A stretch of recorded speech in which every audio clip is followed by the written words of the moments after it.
Hello everyone, চলো তোমাদের সাথে শেয়ার করি দুপুরের মেনু।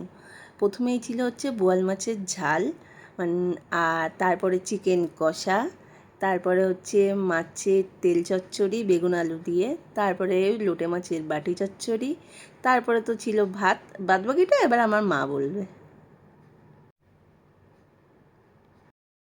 উচ্ছে চচ্চড়ি আর ভাত, উচ্ছে চচ্চড়ি, মাছের তেল চচ্চড়ি, আলু বেগুন দিয়ে মাছের তেল চচ্চড়ি।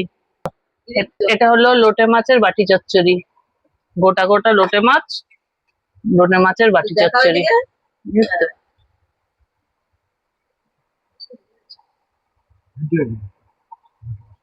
আলু দিয়ে বোয়াল মাছের ঝোল।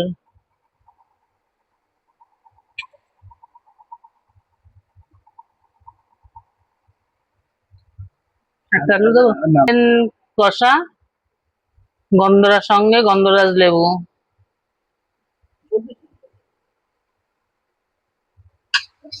আলু মাংস দিয়ে একটু, হ্যাঁ, আর জল দেবো। চলো সবার কাছ থেকে একটু রিভিউ নেওয়া যাক, কেমন খেলো সবাই। খুব ভালো খেলাম। তুই? সত্যি খুব ভালো হয়েছে রান্না। হেপি হয়েছে, হেপি। শেষ পাতে চাটনি নেই, পাঁপড়। ভিডিওটা ভালো লাগলে লাইক কমেন্ট শেয়ার করো আর চ্যানেলটা ফলো করে